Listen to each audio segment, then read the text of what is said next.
Livro do profeta Zacarias, capítulo de número 3. Enquanto os irmãos localizam, eu quero também tributar louvores ao nosso Deus por essa noite tão especial, por poder cultuar ao Senhor, render graças àquele que é digno de ser adorado, exaltado e engrandecido. Deus abençoe a vida de cada um dos irmãos, Deus abençoe aqueles que também nos acompanham através do canal da igreja, que os céus possam alcançar cada um de vocês. Louvo a Deus pela vida de todos os queridos pastores que aqui estão, não vou citar por nome, mas que o Senhor Jesus abençoe cada um de vocês, tá bom? Capítulo de número 3, livro do profeta Zacarias, a partir do verso de número 1, quantos encontraram? Diz assim: E ele mostrou-me o sumo sacerdote Josué, o qual estava diante do anjo do Senhor, e Satanás estava à sua mão direita, para lhe opor. Mas o Senhor disse a Satanás: O Senhor te repreenda, ó Satanás. Sim, o Senhor que escolheu Jerusalém te repreenda. Não é este um tição tirado do fogo? Josué, vestido de vestes sujas, estava diante do anjo. Então respondeu aos que estavam diante dele, dizendo: Tirai-lhe estas vestes sujas. E a Josué disse: Eis que tenho feito com que passe a tua iniquidade, e te vestirei de vestes limpas. E disse eu: Ponham-lhe uma mitra limpa sobre a sua cabeça. E puseram uma mitra sobre a sua cabeça, e vestiram-no das roupas, e o anjo do Senhor estava de pé. E o anjo do Senhor protestou a Josué, dizendo: Assim diz o Senhor dos Exércitos: Se andares nos meus caminhos, se observares as minhas ordenanças, também tu julgarás a minha casa, e também guardarás os meus átrios, e te darei livre acesso entre os que estão aqui. Ouve, pois, Josué, sumo sacerdote, tu e os teus companheiros que se assentam diante de ti, porque são homens portentosos. Eis que eu farei vir o meu servo, o renovo. Porque eis aqui a pedra que pus diante de Josué. Sobre esta pedra única estão 7 olhos. E eis que eu esculpirei a sua escultura, diz o Senhor dos Exércitos. E tirarei a iniquidade desta terra num só dia. Repita isso: e tirarei a iniquidade desta terra num só dia. Naquele dia, diz o Senhor dos Exércitos, cada um de vós convidará o seu próximo para debaixo da videira e para debaixo da figueira. Feche seus olhos, por favor, incline a sua fronte e diga assim comigo: Senhor Jesus, nesta noite eu te peço, fale comigo através da tua palavra. Amém. Queridos, nós estamos diante de um texto belíssimo e eu gostaria de falar-lhes subordinado à seguinte temática: vestes limpas para o sumo sacerdote. Quando nós observamos o livro do profeta Zacarias, este livro, ele faz parte de um grupo de livros conhecidos como os livros dos 12. São 12 profetas menores. Os profetas menores, eles vão abarcar um período de aproximadamente 300 anos. O profeta Zacarias, ele profetizou no período pós-exílio, pós-cativeiro. O povo de Deus passa cerca de 70 anos no cativeiro babilônico, e após esses 70 anos, eles retornam para Jerusalém, imbuídos da autoridade e da direção de Deus para reconstruir o templo e a cidade. E Zacarias é um daqueles, juntamente com Ageu, juntamente com Malaquias, que de alguma maneira vai reanimar aquele povo para que eles possam dar continuidade à obra. Quando nós observamos o livro do profeta Zacarias, nós encontramos 8 visões. As visões que aqui estão, elas são visões de cunho escatológicos. A maioria das visões do livro de Zacarias apontam ou estão cheias, repletas de promessas atreladas à era vindoura, ao tempo messiânico, a um período escatológico que haveria de raiar na história da humanidade. Quando nós olhamos o capítulo de número 3, nós precisamos compreender algumas coisas. As profecias atreladas à libertação e à restauração já havia se cumprido. Todavia, esse povo ainda não estava santificado da maneira que Deus desejava que eles estivessem. Os problemas das nações já haviam ficado para trás. As dores do cativeiro já haviam ficado no passado. Mas no tempo presente, de maneira moral e espiritual, eles não estavam ainda alinhados com a vontade de Deus. Quando nós observamos, e eu quero que você atente para a sua Bíblia, nós temos, em primeiro lugar, o relato da visão e a ênfase que ele dá ao sumo sacerdote. Se você perceber, a visão precedente, que foi a terceira visão, Deus prometeu que estaria no meio do seu povo. Deus garantiu que agora estaria no meio dos hebreus, no meio de Judá. Todavia, irmãos, como Deus poderia estar no meio desse povo se a vida deles não estava alinhada com aquilo que Deus queria? Quando nós observamos, os judeus perceberam que eles tinham pecado, os sacerdotes tinham pecado, o povo tinha transgredido e andado na contramão da palavra de Deus. Aquilo que de alguma maneira está descrito lá em Ezequiel 22, 26, era uma realidade na vida desse povo. Em Ezequiel está escrito: os seus sacerdotes transgridem a minha lei, profanam as minhas coisas santas. Perceba que o povo de Israel, o povo de Judá, eles haviam pecado de maneira obstinada e então atraíram sobre si o juízo de Deus. A visão que nós temos aqui é exatamente o ponto de partida, está na condição moral que esse povo se encontrava. Quando nós observamos Josué, ele é trazido à cena. Zacarias disse: eu tive uma visão. E entenda, a visão de Zacarias é ele contemplando a sala do trono. Ele está literalmente em um ambiente forense e ele vê Josué, que representa a nação, assentado no banco dos réus. É isso que ele observa. Imagine a cena de um grande julgamento em que Deus é o juiz e, consequentemente, Josué, representando toda a nação, está sentado no banco dos réus para receber uma sentença da parte de Deus. Perceba que, versículo 1 diz: ele mostrou-me o sumo sacerdote Josué, o qual estava diante do anjo do Senhor, e Satanás estava à sua direita para lhe opor. O sumo sacerdote Josué, ou Jesua, como ele é chamado em outros textos, foi alguém que nasceu dentro do cativeiro e agora ele, retornando para Jerusalém, tinha a missão de oficiar diante do povo de Deus. O sumo sacerdote precisava comparecer diante de Deus com as vestimentas limpas, com as vestimentas adequadas, que simbolizava santidade, pureza, separação, devoção a Deus.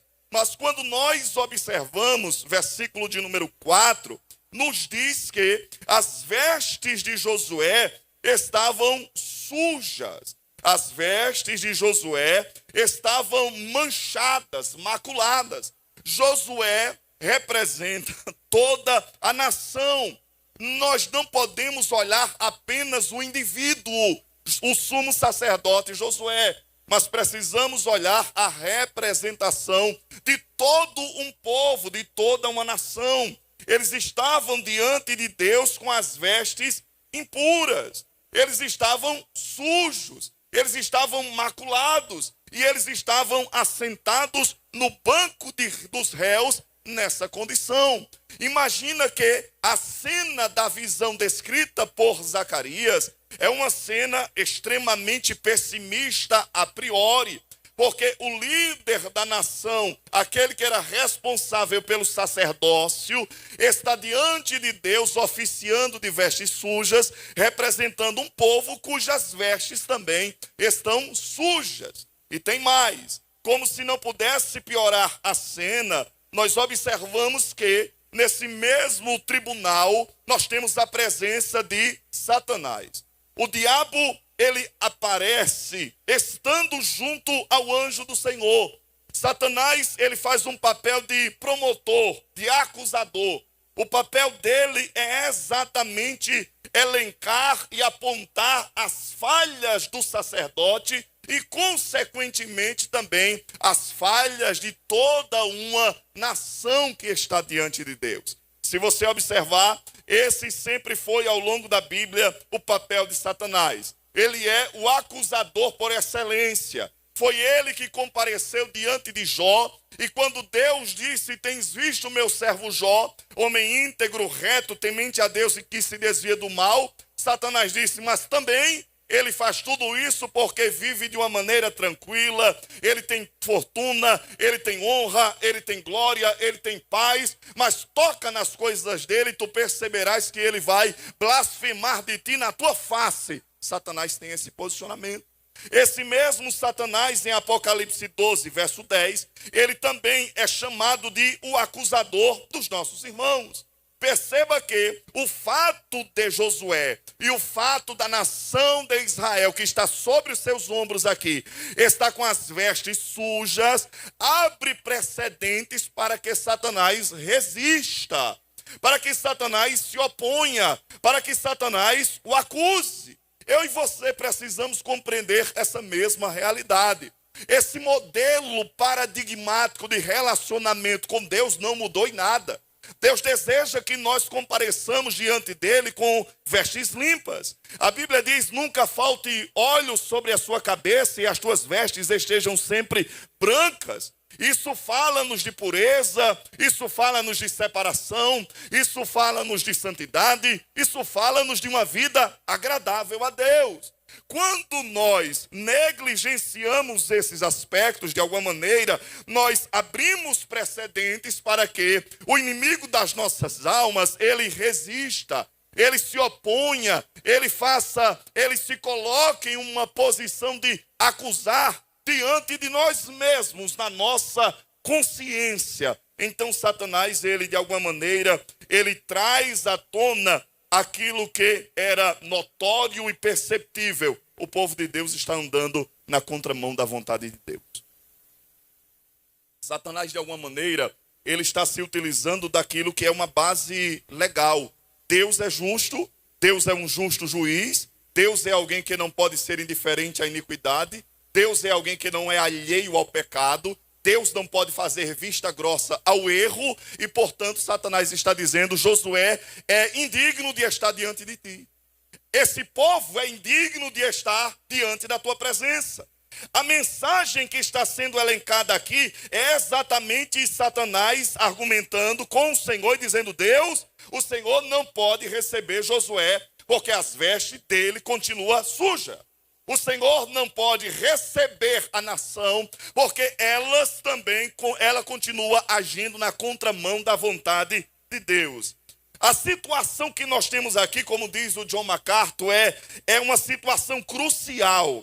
Se Josué for justificado, Israel será aceita diante de Deus. Se Josué for completamente rejeitada, a nação de Israel também será rejeitada. Se porventura a sentença for em última instância que não tem saída, o povo de Deus está perdido, Israel está perdido, Josué está perdido, todo o povo literalmente será lançado fora. Seria uma cena terrível se nós terminássemos aqui. Parecia que a causa estava perdida, parecia que o caso era incontestável, parecia que não tinha como recorrer a outros meios para lidar com aquilo que era notório. estava diante dos olhos um povo com as vestes sujas. A situação estava perdida se nós não destacássemos a presença da graça de Deus no ambiente. A situação estaria perdida se a graça de Deus não mostrasse a sua face nesse ambiente de dores, angústias e distanciamento. Perceba que, versículo de número 2 ao 5, nós temos a expressão da graça de Deus nesse ambiente. Nós temos aqui um sacerdote em cujos lombos está uma nação sendo representada. Nós temos Satanás acusando de maneira dura e incisiva, mas nós também temos, versículo 2 ao 5, diz assim: mas o Senhor disse a Satanás, o Senhor te repreenda, ó Satanás. Sim, o Senhor que escolheu Jerusalém te repreenda. Não é este um tição tirado do fogo? Josué, vestido de vestes sujas, estava diante do anjo. Então respondeu aos que estavam diante dele, dizendo: tirai-lhe estas vestes sujas. E a Josué disse: eis que tenho feito com que passe a tua iniquidade, e te vestirei de vestes limpas. A primeira coisa que nós observamos é que temos nesse ambiente de acusações atrozes a presença de um advogado. Nós temos nesse ambiente de acusação um advogado que abre os seus lábios e de alguma maneira ele diz que o Senhor te repreenda, ó Satanás. Aquele que é identificado aqui como anjo do Senhor é exatamente uma manifestação pré-encarnada de Jesus Cristo de Nazaré. É uma manifestação de Cristo no Antigo Testamento. Ele se eleva, ele de alguma maneira levanta a voz, ele de alguma maneira se coloca e intermedia a rixa entre o povo de Deus e o próprio Deus.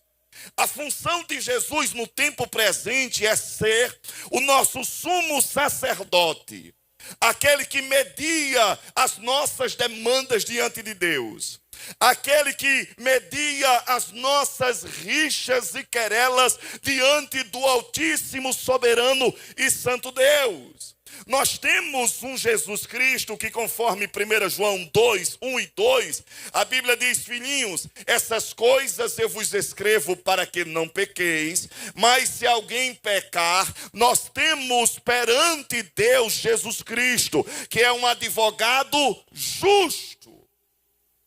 Eu e você precisamos compreender que nesse ambiente de acusação, nesse ambiente de desfavor, nesse ambiente de desaprovação, a graça de Deus, ela se manifesta através da pessoa de Jesus Cristo de Nazaré. E a primeira coisa que Jesus diz em defesa de Josué, em defesa da nação, é que o Senhor repreenda Satanás. Essa fala de Jesus aqui, essa fala do anjo do Senhor, traz à tona exatamente uma declaração de: ele é culpado, ele realmente tem manchas, ele realmente deveria ser rejeitado, eles não poderiam ser aceitos. Mas eu te digo, Satanás, eu não vou acatar as tuas acusações. Eles deveriam ser abandonados completamente. Mas primeira coisa, eu não vou acatar as tuas acusações. É preciso que eu e você entendamos que às vezes nós falhamos, erramos, fracassamos em dados momentos da nossa vida e comparecemos diante do Senhor com esse mesmo pesar. O sentimento de inadequação, o sentimento de eu não estou me sentindo bem na presença, o sentimento de tem alguma coisa que me incomoda, tem alguma coisa que não traz paz. Mas eu quero dizer para você que a mesma graça que se manifestou naquele ambiente, ela está na casa nessa noite. A mesma graça que se manifestou naquele lugar, ela também está operando em nosso meio, e Deus há de tratar com as tuas dores e com as tuas aflições. Olha qual é o segundo argumento que ele usa em favor de Josué. Segundo argumento, versículo de número 2, após dizer que o Senhor repreenda, ó Satanás, sim, o Senhor que escolheu Jerusalém. Diga assim comigo, o segundo argumento em favor de Josué e da nação é que eles eram o povo escolhido de Deus. Olha o que o anjo do Senhor está dizendo: Satanás, eu não vou acatar os teus apontamentos, eu não vou acatar as tuas acusações, eu não vou acatar as tuas querelas, porque esse povo é um povo escolhido, é um povo separado, é um povo eleito, é um povo que Deus estendeu as mãos, é um povo que Deus tem pacto e aliança com eles, é um povo que Deus está em um relacionamento de aliança com este povo. Deus havia escolhido esta nação com base no seu amor e na sua graça. Deus os escolheu não por causa dos seus méritos, mas os escolheu apesar dos seus deméritos. Deus não os escolheu porque eles eram bons. Deus os escolheu apesar de serem maus. Deus não os escolheu porque eles eram perfeitos, mas apesar das suas imperfeições. Quando você olha para isso, você lembra aquilo que o próprio Paulo disse em Romanos 8, versículos 33 e 34. Paulo diz as seguintes palavras: quem intentará acusação contra os escolhidos de Deus? Quem intentará acusação contra aqueles que Deus escolheu? Perceba, é Deus quem justifica. A palavra justificar aqui não traz o sentido de tornar justo, traz o sentido de declarar justo. É uma sentença, é uma declaração forense que Deus diz ou dá em favor daquele que é o seu eleito. Então Paulo está dizendo: tem alguém que ouse acusar, porque é Deus quem justifica, é Deus quem justifica, foi Cristo que morreu e ainda mais ressuscitou dentre os mortos e está à direita de Deus e também intercede por nós. Então, eu quero que você tenha isso de maneira muito ardente no seu coração. Essa é uma argumentação em favor de todos nós. Você é alguém que Deus escolheu. Você é alguém que Deus separou. Você é alguém que Deus redimiu. Você é alguém que Deus resgatou. Você é alguém que Deus estendeu as mãos. Você é alguém que Deus tirou do charco de lama. Então entenda uma coisa: por mais que hoje você esteja vivendo em momentos de fraquezas pontuais da sua vida, existe um Deus que Ele olha para você e diz: mas eu escolhi mesmo assim. O sentimento de ser escolhido é o segundo argumento em favor de Josué. Satanás, verdade, ele não está como eu quero que ele esteja. Verdade, Satanás, mas ele é escolhido. Ele está no processo, ele está sendo trabalhado. Eu estou forjando, eu estou moldando, eu estou trabalhando. Eu separei, eu escolhi, eu chamei, eu vocacionei, eu estendi as mãos. Deus estava dizendo isso. Em terceiro lugar, terceiro argumento em favor de Josué e por conseguinte daquela nação e por todos nós. Perceba, versículo de número 2. O Senhor escolheu Jerusalém, te repreenda. Não é este um tição tirado do fogo? Não é este um tição tirado do fogo que Deus estava querendo dizer com isso? Se você observar, a mesma mão que tirou aquele tição do fogo do cativeiro, tirou do fogo do exílio e da opressão dos caldeus, será que Deus jogaria eles de volta porque Satanás está apontando? O mesmo Deus que deu livramento, será que vai rejeitá-los porque Satanás está querendo de alguma maneira trazer à tona essas realidades de inadequação? A resposta é não. O Deus que livrou o seu povo da fornalha do cativeiro, ele não ouviria as acusações de Satanás, ele não lançaria-os mais uma vez na destruição, ele não os rejeitaria, ele não os abandonaria. Eu e você precisamos compreender essa realidade. Em várias ocasiões, a Bíblia mostra que as provações de Israel são comparadas a uma passagem no meio do fogo. Deuteronômio 4:20 diz: mas o Senhor vos tomou e vos tirou da fornalha de fundir ferro do Egito, a fim de serdes para ele um povo de sua herança, como sois hoje. Isaías 48:10 diz assim: eu te purifiquei, mas não como prata, eu te provei na fornalha da aflição.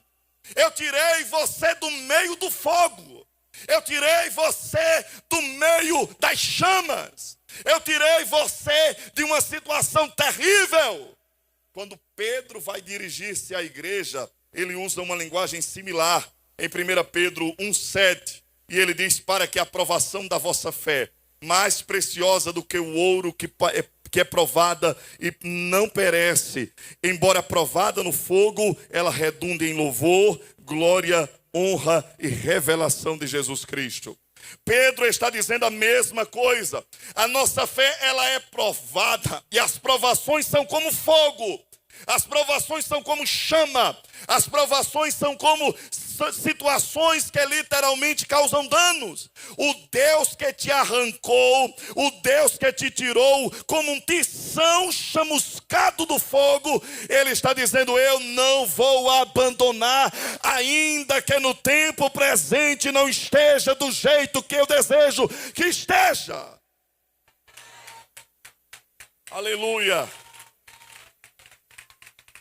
É compreender de onde Deus me tirou, de onde Deus estendeu as mãos sobre a sua vida, como Deus te encontrou, em que situações ele foi ao teu encontro, em que cenários ele te arrancou, de quais realidades ele tirou-te. Então esse Deus que te tirou de tais situações, ele não vai te abandonar hoje. Ainda que você esteja dizendo: pastor, mas eu errei, eu falhei, eu fracassei, eu não estou bem. Mas Deus está dizendo: tranquiliza a tua alma, porque tu estás no lugar certo, tu estás no ambiente certo.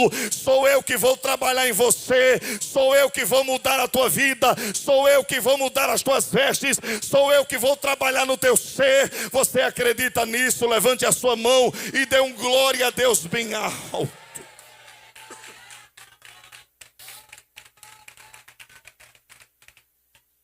Perceba que a situação, ela não para nas acusações de Satanás. Versículo de número 4, nós observamos: então respondeu aos que estavam diante dele, dizendo: tirai-lhe estas vestes sujas. E a Josué disse: eis que eu tenho feito com que passe a tua iniquidade, e te vestirei de vestes limpas. Quando nós olhamos essa realidade, a remoção das roupas impuras retrata a justificação de Deus. Ao receber vestes limpas e festivas, fala da justiça imputada sobre eles. Deus estava tirando as vestes sujas, e isso implica em perdão de pecados. Deus estava tirando as vestes sujas, e Deus estava trazendo purificação sobre a vida de Josué. E Deus está dizendo para pessoas aqui hoje à noite, que eu vou mudar as tuas vestes diante da minha presença. Quantos desejam ter as vestes limpas diante de Deus nessa noite? Quantos desejam ser visitados por esse Espírito que limpa, por esse Espírito que lava, por esse Espírito que muda, por esse Espírito que transforma? E Deus está dizendo: eu vou mudar as tuas vestes. Tirar as vestes sujas, mudar a vida, a conduta, o caráter, a história daquela nação, Deus estava dizendo, é isso que eu estou fazendo. Se você observar, até uma ordem expressa, dizendo no versículo de número 5, e disse eu, ponha-lhe uma mitra limpa sobre a sua cabeça. A mitra era exatamente o que estava na cabeça do sumo sacerdote, e ela tinha escrita na sua fronte, santidade ao Senhor.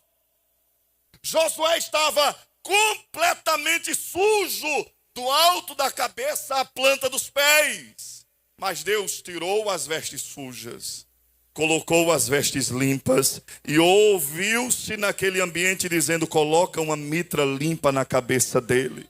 Josué agora estava plenamente autorizado a oferecer sacrifício em favor do povo. Josué agora estava dignamente diante do anjo do Senhor. Josué agora sentia-se digno, adequado àquilo que Deus requeria dele. É isso que Deus tem para a minha e para a sua vida. Independente de como você chegou aqui, independente de quais caminhos você tem percorrido, independente de por quais vielas você tem andado, mas você está na presença do Deus que santifica, na presença do Deus que limpa, na presença do Deus que muda, na presença do Deus que restaura, na presença do Deus que transforma, na presença do Deus que trabalha, na presença de Deus. Você pode levantar as mãos e glorificar esse Deus nessa noite. Creia que o Senhor está mudando vestes de pessoas aqui nessa noite. Creia que Deus está dizendo aquilo que foi lançado contra você. O inimigo tentou resistir, tentou opor-se, tentou se levantar, obstacular e dizer, não tem jeito, não tem saída. Você errou de novo, você falhou de novo, você fracassou de novo. E tudo isso é verdade, mas existe alguém aqui que estende as mãos e ele diz, sou eu que te justifico. Sou eu que te limpo, sou eu que te restauro, sou eu que te mudo, sou eu que te transformo. Oh meu irmão, se você quer crer nessa palavra, abre os teus lábios e dá um glória a Deus bem alto e seja livre para isso. Livre, livre.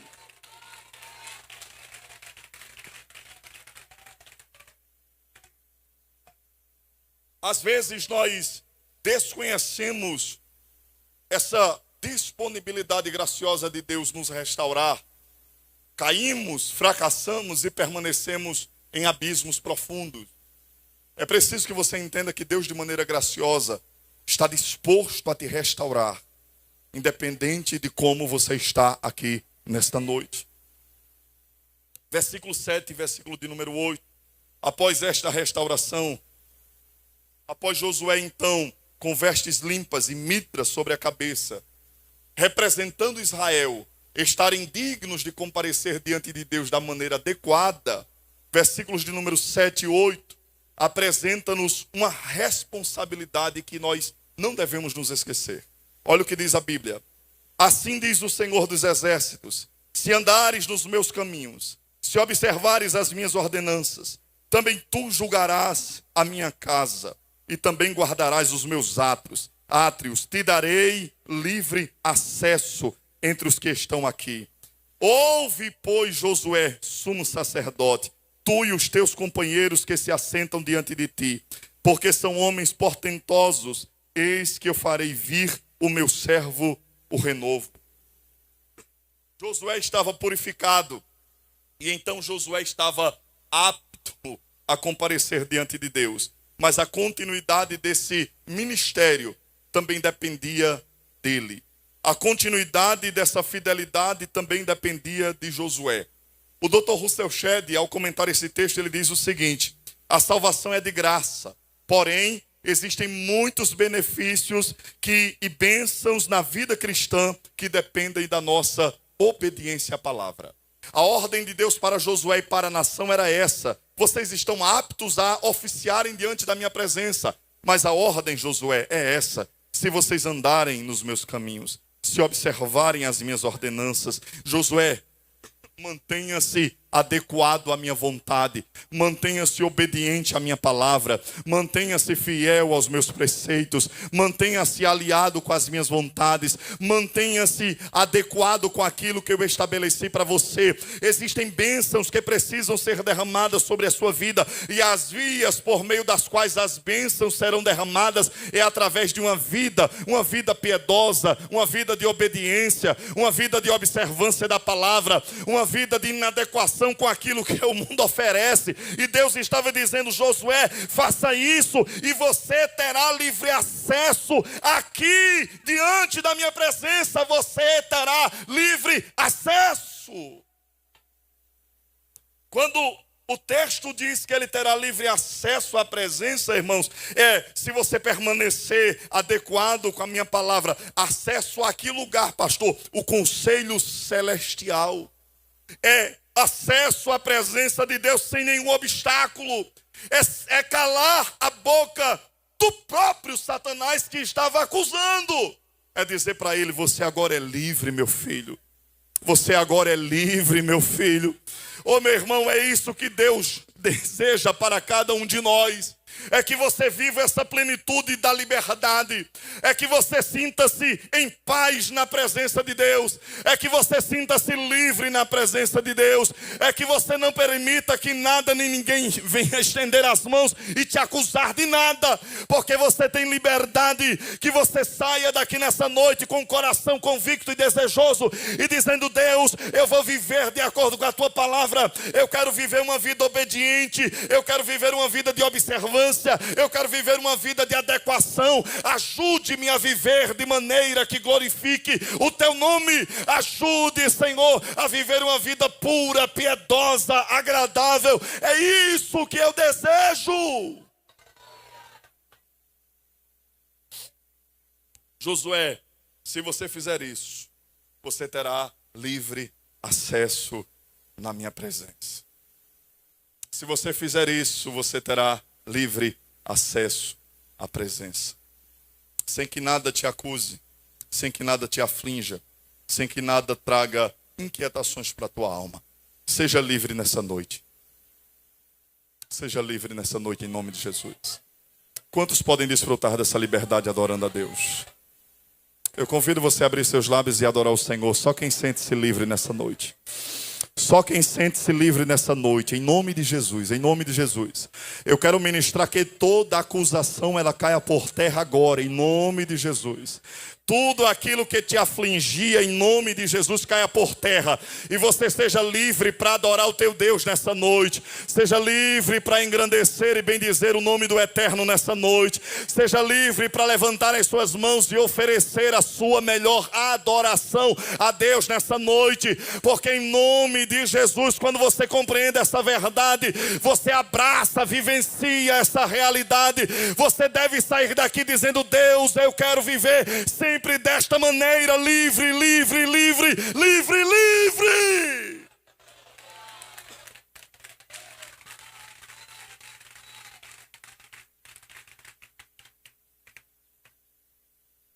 Queridos, Josué, como sacerdote, de alguma maneira a vida dele servia de presságio, de promessa, de profecia para algo vindouro. Se você observar no verso de número 8, diz assim: ouve, Josué, sumo sacerdote, tu e os teus companheiros que se assentam diante de ti, porque são homens poderosos. Eis que eu farei vir o meu servo, o renovo. Olha que proclamação extraordinária feita a Josué. A proclamação feita a Josué: Josué, a sua vida, o seu ministério como sacerdote representa alguém além de você. Quem? O meu renovo. Que renovo era esse? Sacerdote, renovo e a própria pedra, como são descritos aqui, estão totalmente atrelados ao próprio Jesus Cristo de Nazaré. Josué era sacerdote e na condição de sacerdote ele representava Jesus Cristo. Essa promessa de renovo aqui está atrelado também à manifestação de Jesus. Lá no livro de Jeremias você vai observar que Deus deixou bem claro, em Jeremias capítulo 22, versículo 30, que nenhum descendente da família de Jeoaquim se assentaria no trono. Mas no capítulo 23, verso 5, Deus promete levantar um renovo justo para Davi, ou seja, o Messias. Jesus viria, a justiça seria estabelecida através dele, através da manifestação messiânica. E o que Cristo está dizendo para Josué? Josué, entenda que a sua função, a sua posição enquanto sacerdote tipifica e representa a manifestação do meu renovo que virá a essa terra. Perceba que uma outra figura importante, versículo de número 9 diz assim: porque eis aqui a pedra que pus diante de Josué. Uma outra representação messiânica. A pedra, conforme Pedro nos diz no capítulo 2, verso 6, eis que ponho em Sião uma pedra angular, escolhida e preciosa, aquele que nela confia jamais será envergonhado. Olha a promessa messiânica, Jesus Cristo como sendo a pedra angular, seria revelado nessa representação tipológica da vida do sacerdote Josué. Mas então há uma outra promessa que eu quero destacar com vocês. Versículo de número 9, o final. E tirarei a iniquidade desta terra num só dia. Tirarei a iniquidade desta terra num só dia. Josué, porque você pode ter esperança de liberdade e libertação. Aquilo que representa através do sacerdócio, através do renovo e através da pedra, se cumprirá na pessoa de Jesus Cristo, e em um dia só a iniquidade da terra será tirada. Isso aqui relembra o que, irmãos? Relembra a manifestação de Cristo na cruz do Calvário. A manifestação messiânica de Jesus. Aquele que na cruz do Calvário verteria o seu sangue, derramaria o seu sangue, para que a nossa iniquidade fosse tirada, fosse arrancada, fosse expurgada. De qualquer maneira, eu e você podemos sentir-se livres na presença dele, porque foi isso aqui que nos propiciou liberdade, ainda que você seja falho, fraco e limitado, mas aquilo que Jesus Cristo fez traz liberdade para você, traz libertação para a sua vida, traz liberdade para a sua adoração. Você pode levantar as mãos e adorar, porque Cristo Jesus, ele morreu por você e te dá liberdade para isso. Eu lembro que Lutero, na sua vida, ele enfrentava crises terríveis. E uma das vezes ele presenciou o próprio Satanás elencando e apontando seus pecados. Acusou de ser isso. E lá para as tantas, o próprio Lutero disse: Satanás, tudo isso que você disse é verdade. Eu sou falho, fraco, limitado, pecador, eu sou tudo isso. Mas tem uma coisa que você faltou escrever aí embaixo. Coloque com letras grandes: o sangue de Jesus Cristo me purifica de todo pecado. O sangue de Jesus Cristo me purifica de todo pecado. A promessa que é apresentada aqui no texto, ela faz relação, ela traz relação direta com a manifestação messiânica. E essa manifestação messiânica, ela culminará naquilo que é apresentado no versículo de número 10. E eu quero que você olhe na sua Bíblia comigo. Naquele dia, diga comigo, naquele dia.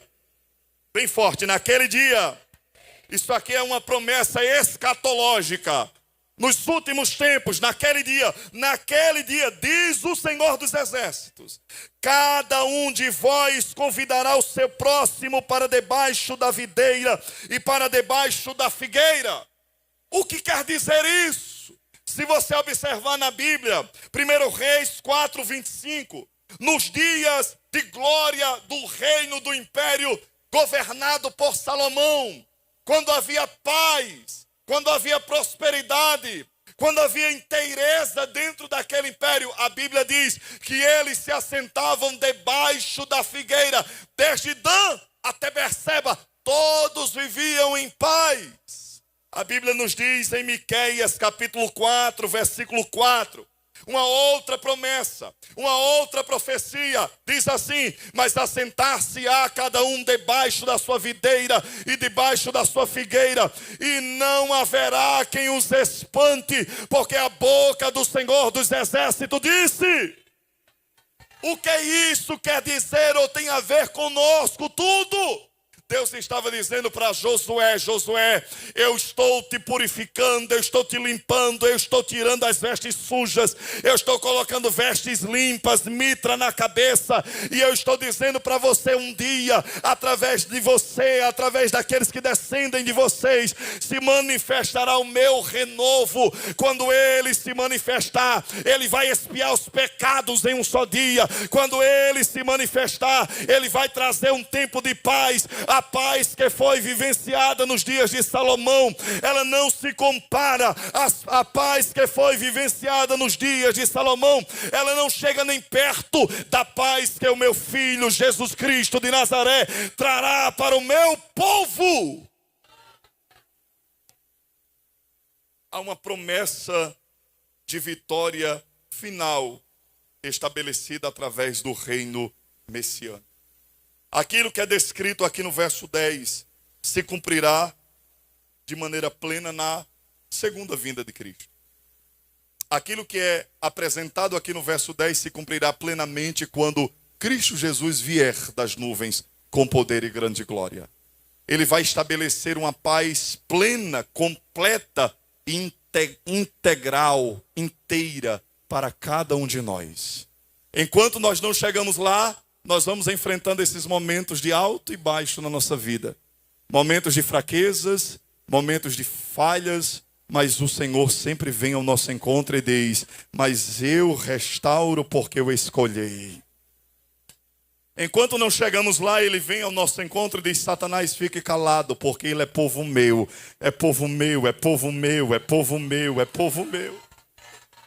Enquanto nós não chegamos lá, ele vem como nosso advogado e sumo sacerdote, interferindo, estendendo as mãos e nos livrando. Mas um dia, aquilo que é prometido nas Escrituras, o mesmo Senhor voltará dos céus com alarido, com voz de arcanjo, com trombeta de Deus, e os que morreram em Cristo ressuscitarão primeiro, e depois nós, os que ficarmos vivos, seremos arrebatados juntamente com o Senhor para encontrar com Ele nos ares, e assim estaremos para sempre com Ele. Um dia nós ouviremos a trombeta soar, e aquilo que é corruptível se revestirá de incorruptibilidade, aquilo que é mortal se revestirá de imortalidade, e então se dirá: tragada foi a morte pela vitória. Quando isso acontecer, nós nos assentaremos debaixo da videira e debaixo da figueira eternamente.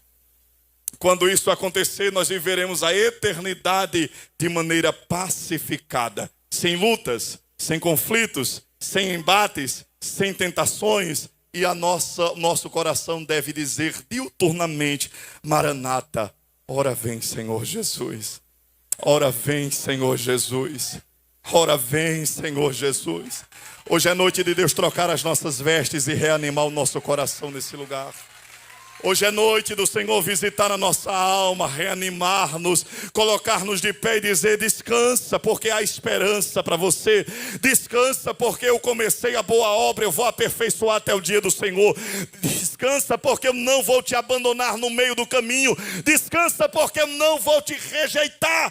Foi Jesus Cristo que disse: aquele que eu tomo pela mão direita, ninguém arrebatará, e ponto. Fica de pé, por favor. Fica de pé. Eu queria que o Ministério do Louvor viesse para cá, por favor. Segura na mão do teu irmão, fecha teus olhos. Segura na mão do teu irmão.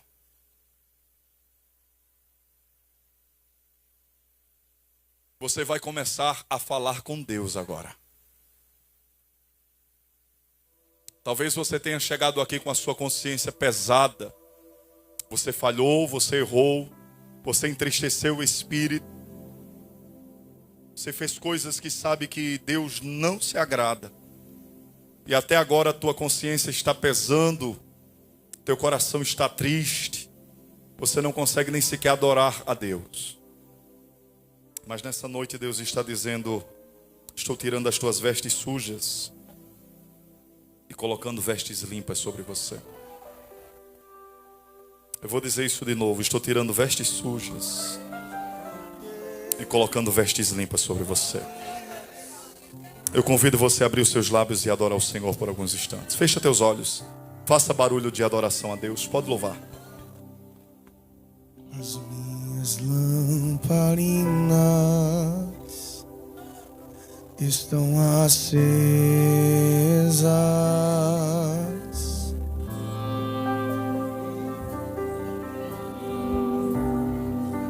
Só estou esperando o barulho dos teus passos em direção à porta. Oh, Espírito Santo. É só bater que Aleluia. eu vou abrir pra você Oh, Espírito Santo. entrar. Louve bem alto, bem alto. É só bater que eu vou abrir pra você entrar.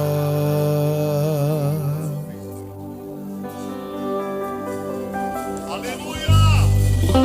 Diga: As minhas lamparinas estão acesas. Eu quero ouvir a igreja bem alto nesta noite dizendo: só aqueles que estão acesos na presença de Deus. só estou esperando o barulho dos teus passos em direção